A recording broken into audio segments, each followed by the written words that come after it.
Hello, I'm Deah aka Deah. I'm an Indonesian Pakistani non-binary lesbian. Hi, I'm Merryana Salem, aka Mary. I'm a Lebanese Aboriginal bisexual woman. We are two writers who love movies, television and books, especially when they're gay. And welcome to Gay V Club, where we'll be analysing LGBT texts that we like, that we don't like, and how we relate to these texts as gay people of colour. It's the day we've been waiting for. We're talking about Birds of Prey today. Yay!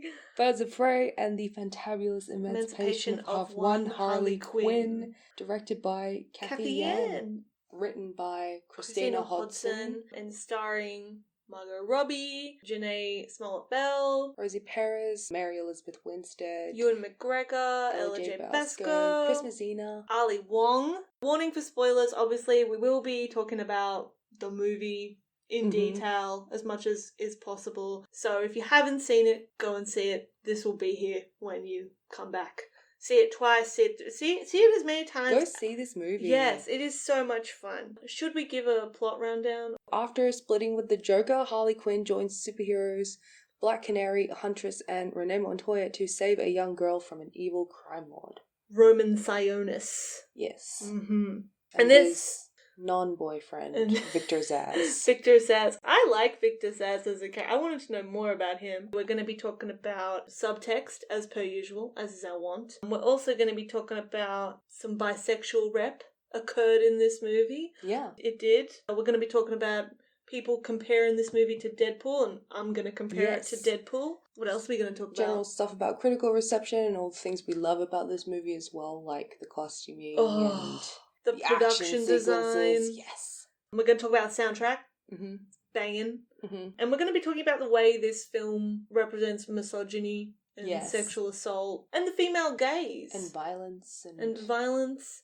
That's gaze, by the way, Gaze. Yes. Not gays. I mean, there are female gays in this movie, but we're talking about the female gaze with the Z-E. We're talking about both of these things. We're talking about both of them in the one movie.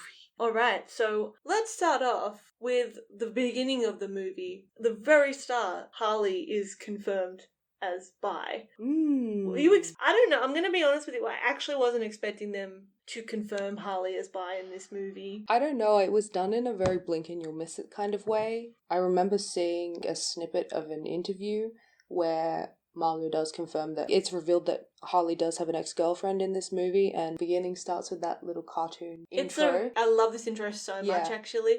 Basically, Harley talks about how when she was in college, she got her heart broken a couple of times, and it's a cute little animation of like a poker machine, and it's got like her, the person she's with, and then heartbreak, like the last symbol is heartbreak, and it shows two guys, and then it also shows Harley and a woman and heartbreak. It's very quick. It's there for 1 second. She doesn't particularly point it out. If you're watching the animation. If you are paying attention, it's there. Yeah. It's a little by the way. By the way, as we discussed in our last episode. But I think there's a lot of Harley having crushes on gals in this movie. I'm going to go launch straight into this. Yes. I think that Harley and Dinah are girlfriends. And Canary, like, they are the heart of this movie. They are! Like, from the very beginning, like, they are just inseparable. Not so much inseparable. Harley is just like clawing onto her hands. And Dinah's like trying to pick off her fingers please, from her arm. I have work to do. But, you know, also Dinah can't help but be drawn to Harley and want to help her. And she's very protective of her. The first thing we've seen is like Harley really drunk. She comes to the bar. She walks up to Dinah and is like, hey, you've got a good voice. And then there's that scene, obviously, where Dinah saves Harley from from those guys that were gonna, God knows what, they were gonna take her somewhere. She's real smashed. Yeah. And Dinah. We'll get to that. We're gonna talk about that a bit later, but there's just so many little moments between Dinah and Harley. Yeah. And I feel like that, of all the related... She hands her the hair tie. Which everyone is saying is such a huge moment in this movie. And it is, though. It is such a huge moment. Actually, we'll get to that when we get to the action scenes, actually. But in terms of talking about Dinah and Harley, there's this moment Harley, like, identifies a weakness. Problem that Dinah is having, like, fighting, which is that her hair keeps getting in the way. And also, you know, hair is a thing people can grab in a fight. Like, it's better to have it out of the way. And Harley offers her a hair tie in the middle of a fight, which is beautiful. But yeah, I think of all the relationships that Harley has, like, with the birds, that one for me is the most fleshed out. I mean, I do think her relationship with Cass is also, like, lovely, as, like, a big sister, little sister kind of thing. But, yeah, it is, by the way, and I think the whole point of this movie, though, is Harley doesn't have any romantic relationships, so I'm not that upset that Poison Ivy wasn't there or that Harley didn't. I am a bit upset that Poison Ivy wasn't there. But also, like, if Poison Ivy was there, I feel like we would be expecting the romance. And I feel like the point of this, it's the emancipation of Harley Quinn. Yeah. So I don't think that you can have a romance in this movie, but I feel like in another movie, another Harley Quinn adventure, it's definitely on the table. Apart from Harley, there is some other representation. Some more explicit representation. It's still... I don't want to call it... We've been debating whether or not this is subtext. I don't think it is subtext because it is explicitly stated what they are. So Renee Montoya is a lesbian. Yes. And Ali Wong's character is introduced as her ex-girlfriend in a voiceover by Harley. Why I'm more leaning towards... I don't want to call it subtext because obviously not. It's spelled out explicitly. I feel like it's very precarious because if we didn't have that voiceover, you could have still had that interaction between There them. would just be two women who are just awkwardly avoiding each other but have to work together. Yeah. Yeah. And, like, you could have just maybe assumed that they were partners before. Partners in police, detective partners, or... Obviously, it's still there, and they still chose to put it in, so I'm not trying to take away from it. You know what a big deal they even make of something like this. This is a Warner Brothers movie, and they're a very big film production company, and they, like all the other big film production companies, they make a very big deal about...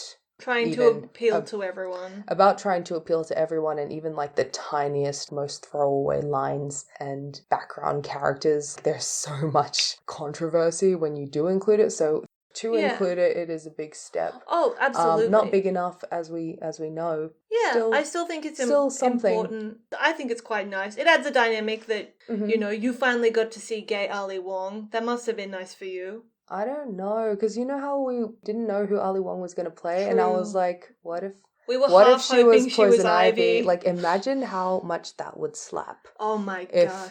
Ali Wong had been Ivy. So sexy. That whole concept. Just wow. Imagine. It's wow.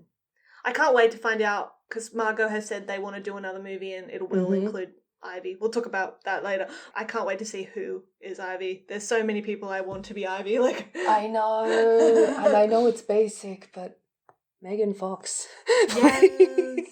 I want Alia to be that, but that's because I want Alia to be everybody. But I still think she'd be good. Yes. Montoya and Ali Wong, they are there.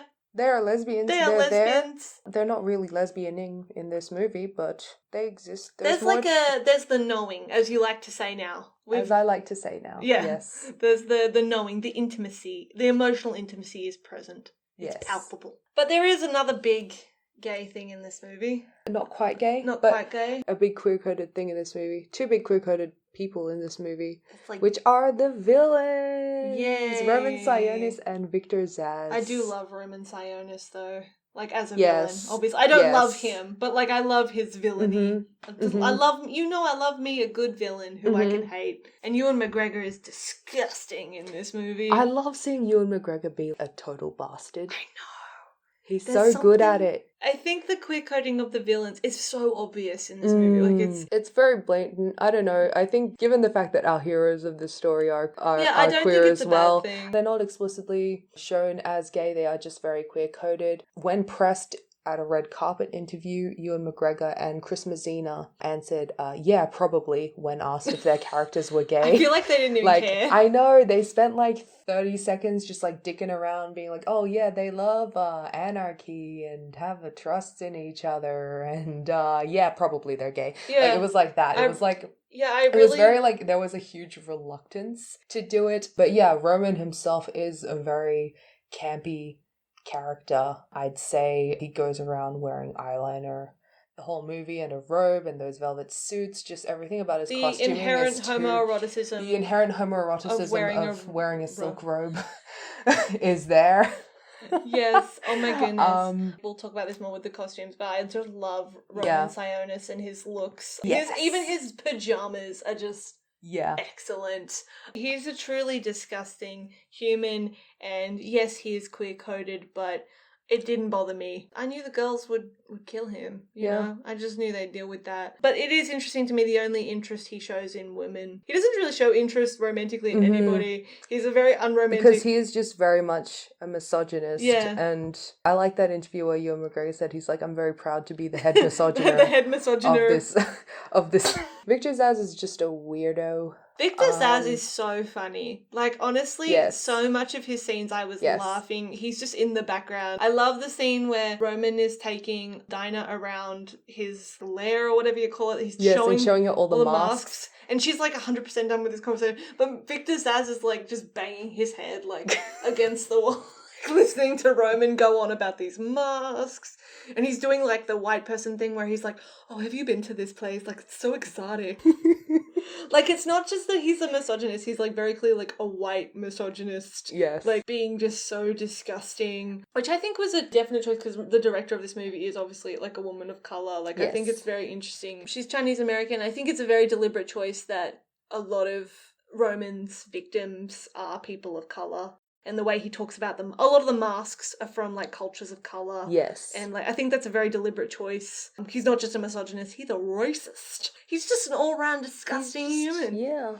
I mean, you could take offence to him being queer-coded, but honestly, I don't. In terms of he and Victor being boyfriends, they just stand really close to each other and are both misogynist together, that is part of a wider issue of how a lot of queer coding of male characters in pop culture falls simply to two guys just being misogynist together. I feel like that is the subtext of a lot of everyone's favourite everyone's favourite, non-canon white male, straight white male. It's really just that these men are written in a way where they don't just... They just hate women so much. Women. Even if they think they're not writing them that way, they are. Yes, and I'm talking about Steve Bucky. If you're listening to this and you ship Steve Bucky, I can't stand you. That was a curveball. I thought you were about to be like, I'm talking about John Locke. I am talking about John Locke. I am talking also about Hanagram. I'm talking about... But also I'm talking whoever about... I'm just supernatural people are. Oh, no, I don't want to talk Actually, about that. I don't know anything about supernatural. There's incest involved in that too, so I don't want to talk about that. The other thing I love about Roman Sionis is he's very tantrumy. Bitch. He's a little bitch. But I also love how he's tantrumy in a funny way, but also tantrumy in a scary way. And again, it's just an absolute delight seeing Ewan McGregor be a total bastard. And I think his performance is so good in this movie. I think he looks really good in this movie. He's just killing it. Yeah. Literally. Yeah. Love that for him. So ultimately, I'm not too upset about the queer coding. No. Obviously, it's not an excellent thing. No. I feel like there is sufficient queer representation in this movie, though. Sometimes gay people are villains, but they shouldn't always be the only villains. That's like the rub. It's like gay people like grow up loving all these villains because they are gay coded, but also like that it's inherently bad that they are being queer coded in this way, but also like you can't help but love them because you see a little bit of yourself in them. I, number one Scar apologist, do understand. Scar from Lion King? Yeah. Okay. I'm number one. I just think he's great. And I have no other explanation than that I just thought he was fantastic. Me with Eris from Sinbad. Yes. Lesbian icon. Michelle Pfeiffer. Michelle Pfeiffer. Yes. Cool. So that was an aside, and I guess that's pretty much all the LGBT related stuff in this movie that we wanted to talk about. That we filled the quota for this podcast, but we're just going to talk about other stuff anyway. We're now going to talk about other things. One of the things I really want to talk about this movie is something I couldn't stop thinking about the whole time I was watching this movie. Yeah. Your number one problematic fave. Deadpool is one of my favorite movies. Deadpool was one of my favourite superheroes. Is my favourite superhero. I don't know why I said was. He still is. I love him, and I was so excited. I loved it. I know Deadpool, the movie, off by heart. Like, I love it. I think it's a great movie. I couldn't stop thinking the whole time watching this movie how similar it was to Deadpool. But it was very interesting to me because Harley isn't a character who traditionally in the comics or in anything like breaks the fourth wall or anything. Yeah. But in this movie, she's like winking at the camera. She's like got little taglines that come up next to people. Like my favorite gag in this movie is her grievances. Yes. Like she's Harley, basically there's a target on her back now because the Joker and her broke up, so she's not afforded the protection. She's not untouchable anymore. Yeah, she's not untouchable anymore. This whole movie is just Harley being like, well. This isn't the consequences for my action.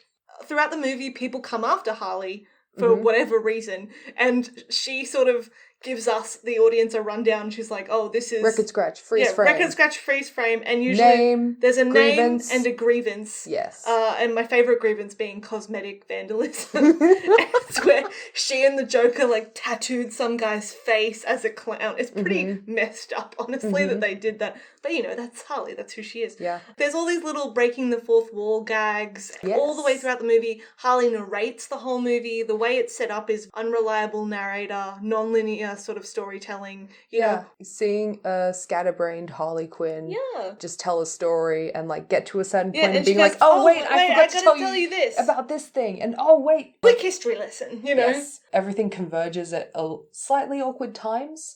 I thought the pacing in the first 40 minutes really suffered because of it, but it made sense. In terms of characterization, it made sense. Well, yeah, because this movie is her. She is a schizophrenic and, like, all this stuff. Like, she's not a mentally stable person. So to expect Harley Quinn to tell a story in a linear fashion... Yeah, she's not... She's not here for that. Like, if you came here for that... She's not neurotypical. I'm sorry, but if you came here expecting Harley would tell you a linear story in a calm fashion, then you are in the wrong movie. But all of this reminded me very much of Deadpool. And there's a lot of people drawing a lot of similarities between this movie and Deadpool for obvious reasons. I don't think people are wrong to do that. Yeah, because they're both R-rated comic book movies. Yeah.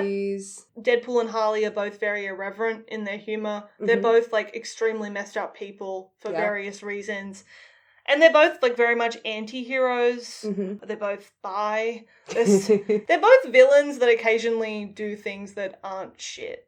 That's a good summary of them. I think and so I don't think it's wrong for people to be like, oh, this movie is similar to Deadpool. Well, originally, actually, that's what I thought. I thought this movie borrowed from Deadpool in the way that it was made. But after we watched an interview with Margot where we found out she pitched this before Deadpool came out. And the studio were like, no, we can't do this. And then after Deadpool came out, it actually helped win them over. So I can't help but wonder how much her original idea would have been a bit more moulded in the way Deadpool was done, because they were like, oh, well, we know that works. I'm sorry, but, like, I think the plot of Deadpool is still very boring. Like, even though it does all these really different things that you're not used to seeing in superhero movies, I think the plot is quite cookie-cutter standard. So I think Birds of Prey definitely does something a lot more interesting with the variants that it has. Yes. So I still prefer it. We were talking about that Margot, like, speaking to us and breaking the fourth wall and controlling her story, and I think this movie is very much like the female gaze for a number of reasons. Like, look at the costuming, look at the design, everything. The way the women talk to each other. With Harley breaking the fourth wall, with her talking to us, with basically everything, like, being made, like, this is just the coolest movie. It is. It's Harley. Like, everything is so cool. It's a character that traditionally... Like, this character has traditionally never, ever been in control of her own narrative, ever. Yes, and I think, is there anything more representative of womanhood than knowing that you're being watched? There's that big quote by... I'm gonna get... Varda. She's gonna quote Agnes Varda, y'all. In a Birds of Prey episode. I'm sorry. Oh my God. I'm sorry. You're so pretentious. But, like, I love this because I was like, I'm gonna throw this, pretentious curveball at you. Please do. Go on. When she's like... Yes, they are looking at me, but now I am looking at them. Harley is looking at us. She's speaking to us. She's looking at us. Like, either with a voiceover or by breaking the fourth wall. And it's just a testament to the female gaze. I love that, brother. Yes, and I love think you so much. that's definitely what separates it from Deadpool, because Deadpool is just... I think Deadpool is still very immature in that sense. It is. In the way that it's just very... I don't know. Masculinity is immature. I'm just going to say it. It is. No, I'm not saying that they're on the same level. Stylistically, I think the films are very similar. Because... And I think the way that Harley does it in Birds of Prey, it supports the narrative and it supports, like, the message of the movie a lot more than Deadpool does, because I can't really see the point of Deadpool, you know? I'm sorry, like, of the Deadpool movie. Like, I can't see it. I know. I can't see it. I don't think that Deadpool did something deep and meaningful. I just like Deadpool. I just think it's fun. I would like to just look at Birds of Prey and being like, oh, I think this is fun, but because it is such a landmark movie, you know, we have to think about the big picture in terms of Birds of Prey. Something I do want to say, though, because I did write about this in my review for Junkie, but one thing I said was Deadpool, and I think where these movies are extremely different, I think beyond just the basic of, well, they both break the fourth wall and they're both anti-heroes, like, that's about as far as the comparison goes. I think Deadpool is an origin story, which is fine, it's a cookie-cutter origin story. This is not an origin story. This is actually Harley, like, trying to completely, literally, like, emancipating herself from her origins. That's true. To become her own person. Like, how that's... fantabulous. I know. The fantabulous emancipation of one Harley Quinn. It's a much braver movie than Deadpool in that regard, because it doesn't care. This movie doesn't care how Harley became Harley Quinn. That's not the point. Like, she tells you that in the first 3 minutes, and she's just like, yep. Especially because so much about how Harley became Harley Quinn is, like, shaped by the Joker. Man. I love the way this film does is it's even in the script all the time. People are like, maybe you're just not meant to be on your own. Like, it's like the film itself is aware that a lot of people in the movie and outside of it, like, don't believe that Harley Quinn can be her own person. And this movie is out to be like, well, actually she can, but it's going to be messy. You know, all the people going against Harley in the movie, you know, it just reflects just the way that the mainstream treats women-led films. In general, like, the way that they think that these films don't have legs, basically. I think it's important that there's even that point in the movie where Harley does believe, I can't be safe, I can't be my own person unless I'm protected by a man. I don't think she's, like, not valid for believing that. She's in a pretty hard situation. Like, it would have been easier, but because she's got her girls, she realizes she can be her own person, and that own person is still an asshole, and that's and that's something that I really like. The point of this movie is not that Harley becomes, like, a good person because she's not with the Joker. She just becomes, like, her own person because she's not with the Joker.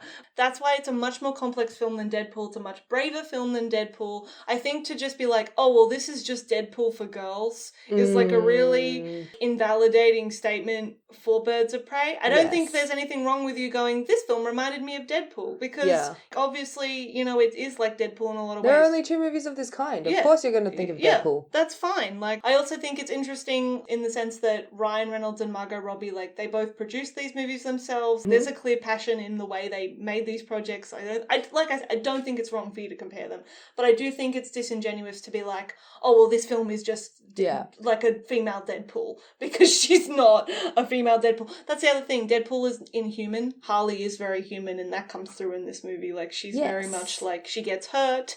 She is an absolute mess. She makes bad decisions. I think, you know, the R rating is great for this movie. Yeah. After it released and after it didn't do as well as people had hoped at the box office, even though it's really fucking hard to be, you know, a successful movie in February of all months. That's how you kill a movie. Release it in February or March. And it's quite sad that actually Margot originally this was actually originally going to be released in Joker's slot, but then they switched it around. They switched it around because they decided they wanted to, like, ugliness. Yeah.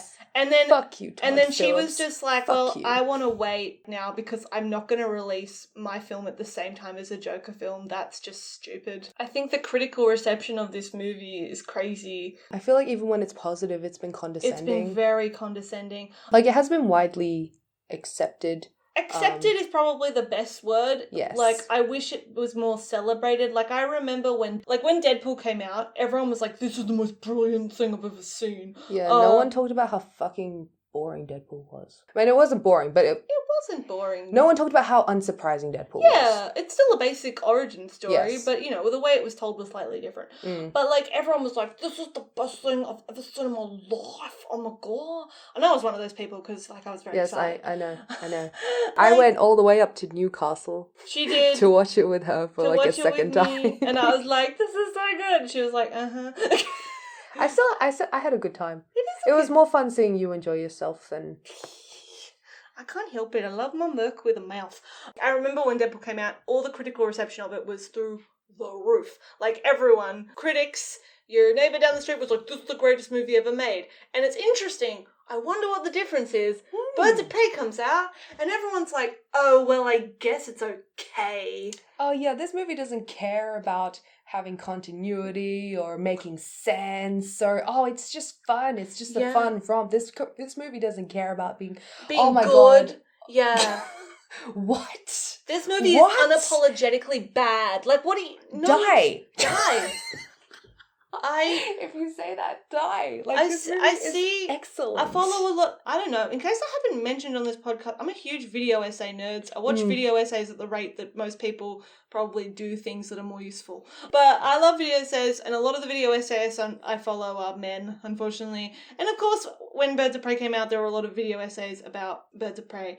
I truly have hated every single one of them I've seen. They're all so condescending. Even the video essayists who I usually am like, oh, these guys usually give a pretty balanced review of things, have been like, Harley is not the kind of person who can carry her own movie. Like, no wonder they had to include the other birds in here because there's no way Harley could have done it on her own. You know, or they'll just say, like, the birds were more interesting than Harley. Or, you know, there's also a weird, like, racial thing aspect to the way a lot of white men are criticizing this movie. Like, I've read a lot of reviews that will go, oh, Margot is great, Mary Elizabeth Winstead is great, and then they won't mention anybody else. Like, they'll mention Ewan McGregor, but they won't talk about Janae Smollett-Bell, they won't talk about Rosie Perez, who I think is, like, one of the best performances in the movie. I feel like there's a very condescending, because a lot of, critics are obviously white and male and straight. I think there's a lot of condescension and sexism and racial misogyny in the way this film is being reviewed. But you know what? It doesn't matter because it's the number one movie in the world. People are still seeing it. People are still having a good time. Yeah. And also I want to invite these male critics to just consider the fact... As of early February. That, shut up. This movie isn't for you. It's not for you. It's not about you. Like, and this is something that I really love about this movie because I watch a lot of superhero films. Because I like superheroes. Who doesn't? I haven't seen Wonder Woman to this day because I hate Gal Gadot. But one thing I do know is that Wonder Woman, Captain Marvel, all the female superhero movies we've had in the past have actually really more been made for everyone or made for men. Yeah. This is the first... That's true. This is the first female, superhero movie I've seen that feels like it was made for women. Yes. It actually feels like it was made. And it's not, made for women by accident, like the way that Charlie's Angels and other movies have been. Yes. It's actually very deliberately... made for women. And I'd almost even argue, women of colour. Because you do have a woman of colour directing, you have a woman of colour writing this story. The majority of the cast are people of colour. Yeah. It's excellent. It's just excellent. It's just so wonderful. It just filled my heart with love watching this movie. You know, I judge movies very simply on how much love they put into my heart. Yes. And this movie just filled my heart with so much love. I just don't care about the critical reception of this movie, and I was never going to because I've just wanted to see Harley have her own movie for such a long time. I've been ready to just fight people since this movie was announced. Oh, so excited. But I don't think a lot of men are seeing this movie. I think it is mostly women seeing this movie. A lot of women are seeing this movie. Women are enjoying this movie and very much appreciating it. And I think that's what is more important to the cast and to the people that made this movie. Yeah, just the way that these are superheroes in this movie, but it kind of deals with microaggressions and macroaggressions that a lot of women have to deal with. In particular, there are some people who aren't quite happy in the way that this movie depicts sexual assault. Not so much in that it depicts in the way it depicts sexual assault, but the fact that it does depict sexual assault as opposed to being an escapist kind of fantasy where sexual assault doesn't exist. But I think that is something that is important. Harley is a victim of abuse. I don't know if you can make a movie... So many of these women are victims of abuse in this story. Look at them. And victims of very racialized misogyny. Yes. And, I don't think you would be doing any of them a service to make a movie that was... To make this escapist fantasy where sexual assault doesn't exist. How do you make a movie about Harley Quinn and not acknowledge that she is an abuse victim and... Survivor and...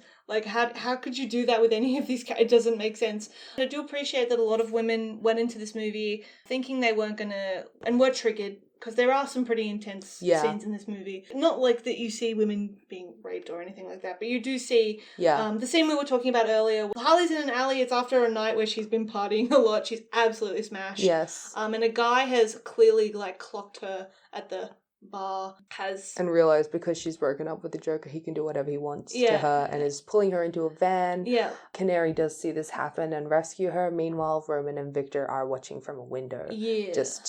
They are just watching. They were content to let it happen, but also they were like, oh, hey, Dinah can fight. Yeah. As well. Isn't that nifty? We can employ her as my driver. You get the impression they've seen things like that happen a million times before and not done anything. And I think that's like a very insidious scene where the point is not really that Dinah was there for Harley, but that if Dinah hadn't been there, no one would have helped her. Or even just like the club scenes, that awful scene where Roman like orders that woman to stand up on a table and like cut off her dress. That's disgusting. And the way that like people are just watching. I don't really blame them so much. Yeah, obviously, they're scared, scene. But it's... I mean, I do, but I don't. Because Canary tries to... Even her just walking in that scene, like, it triggers like Roman to be like, no, you can't leave. Like, and she's so scared. The absolute control that men have over women in certain spaces is very much terrifying. Terrifying and very realistically portrayed in this movie. Yeah, I think it is realistic to portray that even someone as cool, as amazing as Harley, would be a victim in this situation. Because that's a very real thing that happens to women. And I don't think it helps anyone really to be like, Harley is so fantastic that this could never happen to her. Like, how are you meant to relate to a character? That's why I think I don't like Captain Marvel. I don't like Wonder Woman really that much, or at least the way she's portrayed in those movies. In the way that they're so untouchable. It's like in BoJack Horseman when our fave Kelsey Jennings, who is like a character who is a lesbian film director, is trying to pitch a female superhero movie. And she's talking about how, you can't pitch it as a story where everybody loves her and, like, nothing's wrong, like, after she saves the day, because that's so much not what it's like. Yeah, and also, even if you did, like, people would hate her because nobody's like that. And that's exactly what happens when they make these Captain Marvel movies and Wonder Woman movies. People, men in particular, but also, like, I am a woman, and I am. Did you know this? I am a woman. I don't like Captain Marvel as a movie. I don't like Wonder Woman as a movie because I think I can't relate to these people. I don't know them. Like in terms of escapism, I get it. I don't need that. No. That's why I think I actually love like a lot of YA, because the characters, like the women heroes in YA are so stupid. I'm like, as a dumbass, I relate to this. I think the way that it's portrayed in this movie is also, it's portrayed as bad. Like, it's not portrayed like... it's very much portrayed as bad. Like sexual assault. It's not gratuitous. Nope. Like I said, there's nothing worse than men jerking it to sexual assault scenes in a movie. And, this movie doesn't give you that opportunity because this movie is simply not made for men. This movie is very carefully designed in that way. Mm-hmm. Very deliberately for women. I'm sorry to people out there who were triggered by these scenes. I understand. Like, keep yourself safe, obviously. Yeah. And I'm not trying to tell you that you can't be mad or you can't be upset by these scenes. In my personal opinion, I think the movie did a really good job at just remaining as realistic and respectful as possible in portraying that. Yeah. Which I think is the best you can hope for. Yeah. And something you can only get when you have so many women working on your film. Yes. But another thing I want to talk about is when you have so many women working on your film, the look of this film. And I'm just saying the look because it's everything about the look. It's absolutely the gorgeous. The costumes, the production design, the cinematography, everything about this movie is gorgeous. It's like a video game and I mean that in the best way. Yeah. It's deliberate, it's gorgeous, it's fun. I know we throw around that word a lot, but it really is fun. Like, it really is in fun, the style. And it's just so cool. It's so cool. Especially with the costuming, especially when you compare Harley's costume in Suicide Squad.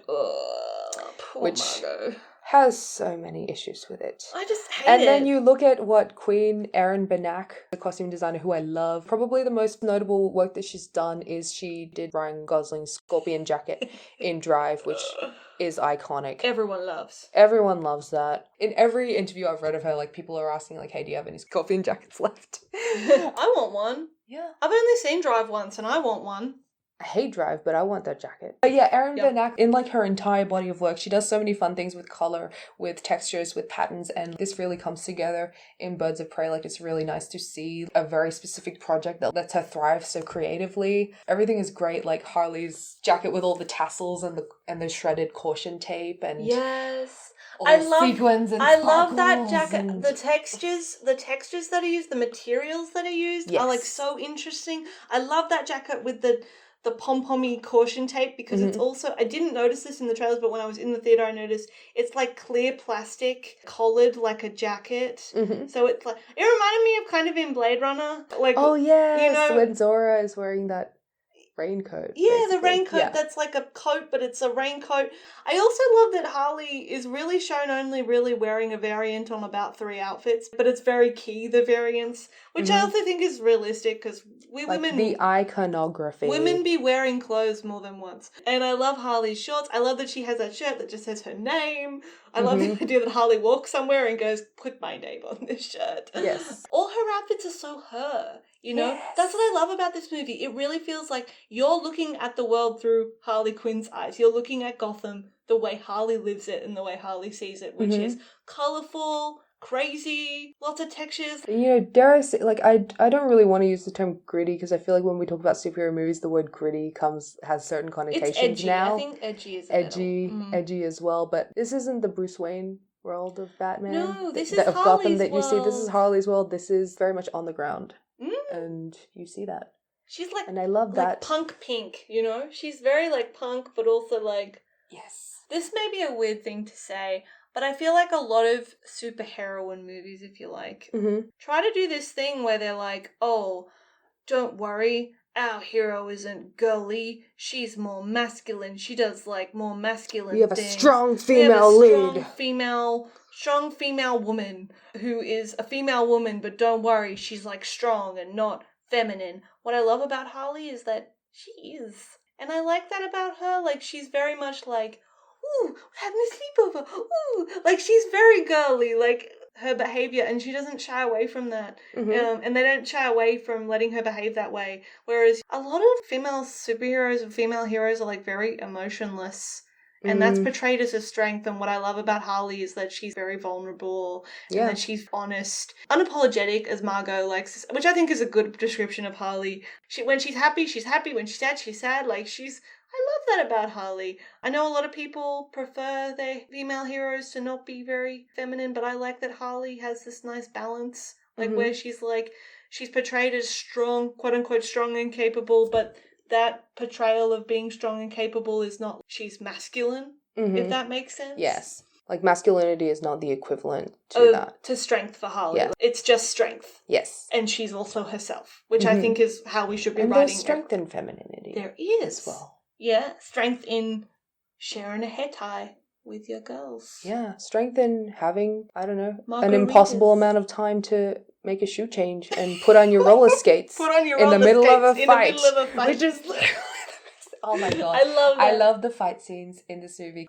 The only media containing these characters which I've consumed before is actually the Injustice video games. I really love games like that, and I really love Injustice, particularly because you get to play as all these cool characters. And I love it. Oh man, we should. And I really love, especially with Harley's fight choreography. Of course, I freaking love action movies, like real action movies, not superhero movies. And I love movies with good fight choreography. It was really fun, the particular color that all the fight choreography in this movie had, especially like the acrobatics involved and like incorporating so much of Harley's character. And quite a few of Harley's moves in this movie are actually like special combo attacks from the Injustice games. And throughout the movie, they make a point to use all her really iconic weapons. A bat! As you can find in Injustice and in the comics. You know, she'll find a bat, she'll find the hammer, she'll find... Yeah. They don't have her double pistols, which would have been fun. But, you know, she had the one gun, which I think she used quite... She even had her hyena maul someone to death, which is... Brucey! Which is the special move in Injustice 2. And I love that. We haven't talked about Brucey. Brucey is... my boy. Yes. I love that Bruce is Oh my here. god, when they made us when they made us think that Bruce was dead, that was That was hard, man. That was a hard half an hour of my life. I can excuse queer coding, but I draw the line. I draw the line at the death of a CGI hyena.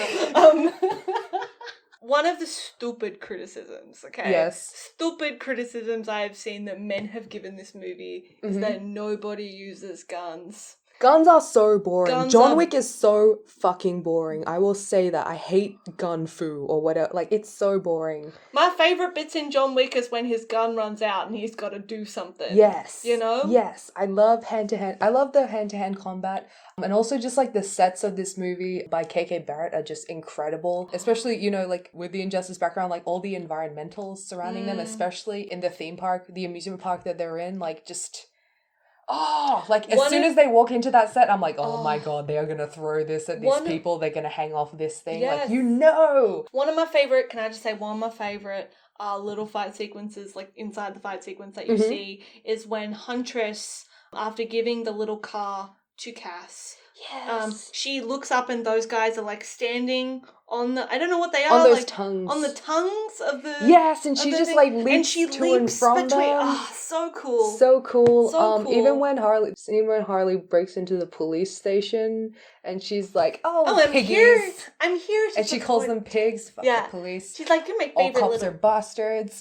And she even says, like, she calls Renee, like, my favorite little piggy. Like, I love that. Also, this movie, for the record, is quite anti-police. Yes. Which I appreciate. Yes, like, as like, I guess because they're fictional police, at least. They're fictional Maybe police. they get away with it. Yeah. Because I know it's so hard to make things anti-police. Every point in this movie, the police are painted as doing absolutely nothing. And also taking credit for things they shouldn't be taking credit for. And then eventually, Renee, she's like, she quits. Bye. Gets crap done on her own, and you never hear about the police after that. So it's very much, I feel like it's about as anti-police a movie can be in the mainstream. But yeah, back to when Harley is breaking into the police station. I love when the sprinklers go off and the rain, like, oof, and the Halsey song. I gotta admit, Miss Halsey, she went off with that one. She did a good. It's a good song. It's a good song. I couldn't understand the lyrics. Like, and I was like, I don't know what she's saying. Why was she singing into a vacuum cleaner? No, I actually had to Google the lyrics like an old person. I was like, what are these lyrics? What are you saying? What do you mean, Ashley? What do you mean? Action sequences are so deliberate. And they're so, like, very much, like, again, this is Harley's movie. This is the way Harley fights. Yes. This is the way people in her world fight. Like, the fact that she goes into a police station with a freaking huge-ass paint bazooka, like, is, like, so her. Yes. I love this for her. I also just love even the chase scenes when she's being chased. Oh, my God, roller skating chase. Oh my God, nice. Yes, there were a lot of really nice references, I feel, to pre-existing girl power movies. Like, for instance, Charlie's Angels with the use of Barracuda in the fight scene was amazing. Whip It with, you know, the roller literal derby. Whip It. Like, I love how many times she was like, whip me, whip me. Whip me. I was like, yes, I know what this means because of Whip It. Thank you, Drew Barrymore. I also read a lot of reviews that drew some interesting comparisons between it and Kill Bill. No. Kill Bill is very much like, say for instance, if the Birds of Prey all hated each other and were sleeping with, I don't know, all of them were sleeping with their male boss, that's what Kill Bill is. Okay. Well, never mind then. So fuck that. Birds of Prey knew who it was making, like, it itself for. Like, it wasn't making it for men at all, I feel like.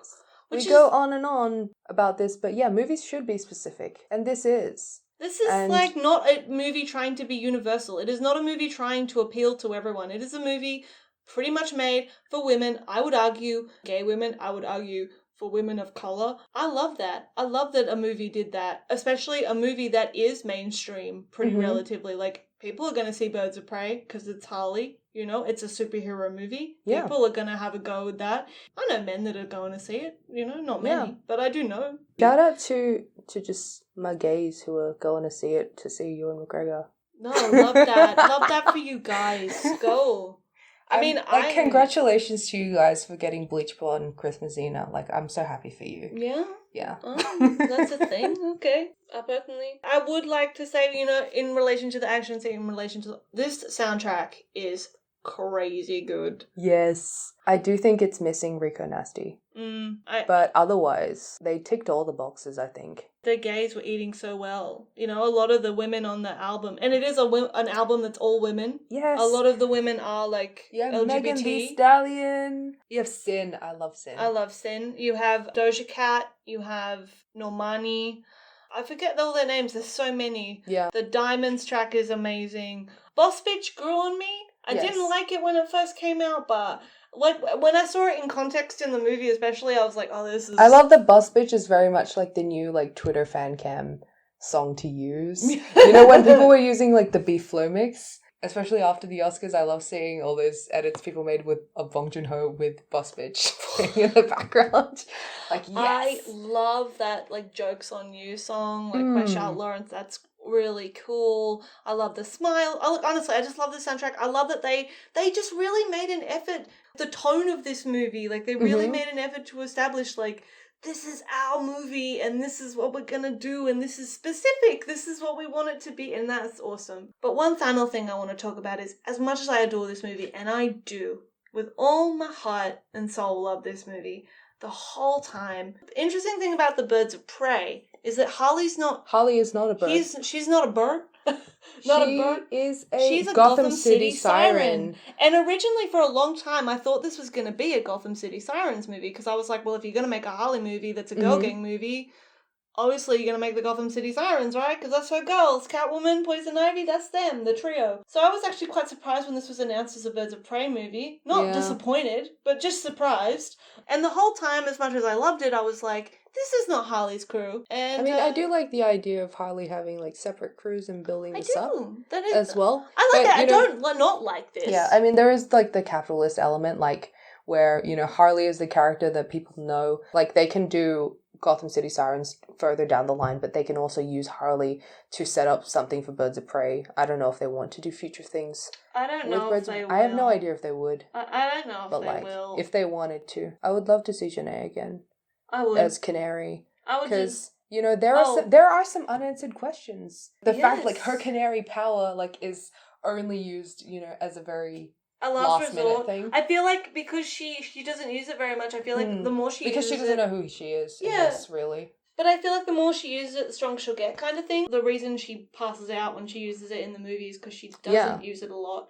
But I feel like, you know, the more she uses it, like, the stronger she'll be in. I love Huntress. She's brilliant. I think, like, as a character, that's such a cool origin story. I was almost like, honestly, Huntress could get her own movie. I wouldn't be mad. Like, I'd totally watch the heck out of that. She really could. One thing that I couldn't stop thinking while watching the movie was that my fave, Gugumbata Raw, did read for Huntress.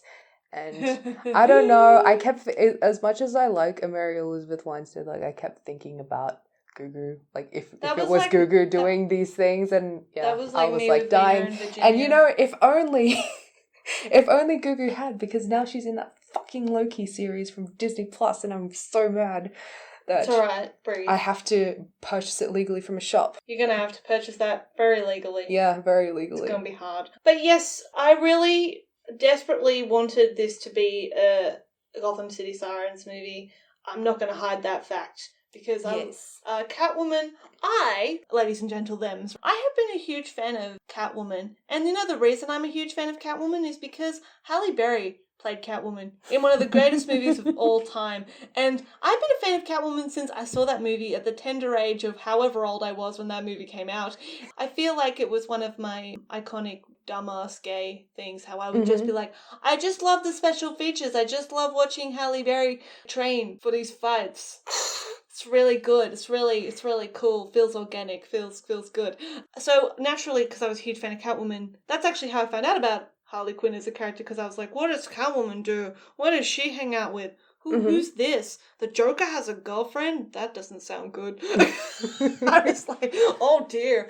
For people who don't know, the Gotham City Sirens are Poison Ivy, Catwoman, and Harley, and they just wreak havoc on Gotham. And Harley and Poison Ivy are girlfriends. That was only a recent confirmation that happened in 2016. But, you know, it's there. But it's nice to have, and Margot is a huge Harley fan, and she has said that she does, like, if she does get to make another Harley movie... It will be a Gotham City Sirens. Or it will at least have... I don't know. Like, there have been rumors for a Gotham City Sirens project in the works for years and years and years. So I'm not holding my breath, but also, like, I think hopefully if this does well, further down the line we can have this. And I really would like to have this. I would love to have this. I deserve to see Harley and Poison Ivy and her, in love. Her plant lesbian GFs. Yeah. Her plant... Specific subculture of plant lesbians. Yeah! Like in Tuca and Birdie. Yes! Oh my god! But yes, like, we love Birds of Prey. Mm-hmm. We're just huge stands. I just want to thank women. I want to thank, like, Margot for being so persistent in wanting to make this movie and then finding the perfect people to make it. Yes. And not really caring whether these people were already big names or whatever. Like, just finding the right people. I think that's, like, so good that she did that. Apparently, like, a lot of people came to her like, oh, if you're making this movie, you should get X director to do it. Mm-hmm. She was like, no, I'm gonna search and research and find the perfect person. And she found Cathy and was like, yep, this is the person.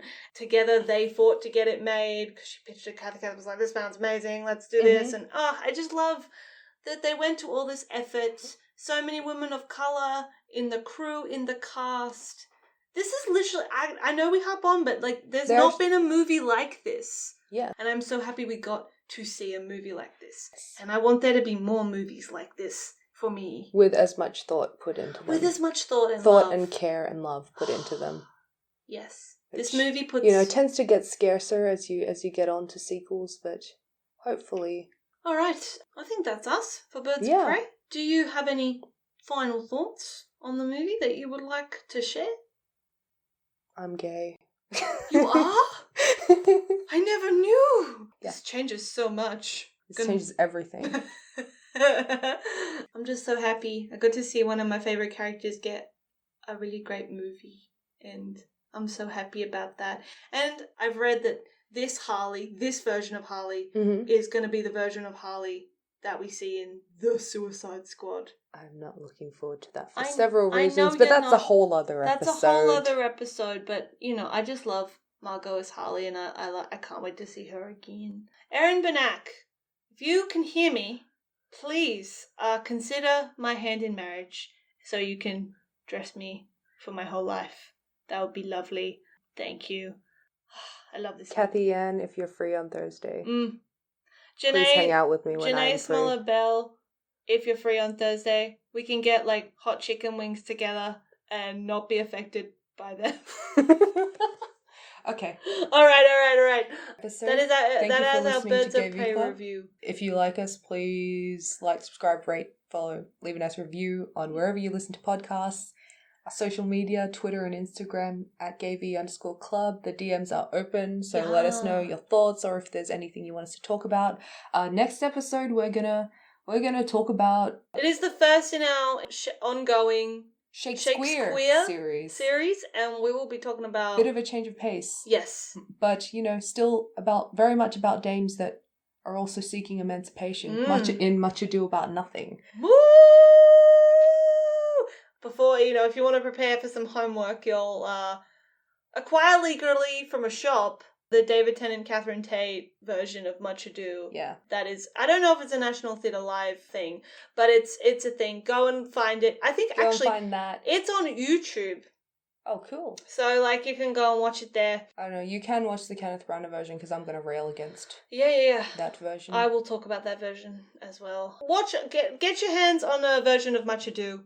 Whatever version, because most of them are pretty great. Yeah. Because Much Ado is a great play. And enjoy it, and we will hear from you next time. Watch something nice and be safe. Bye. Bye.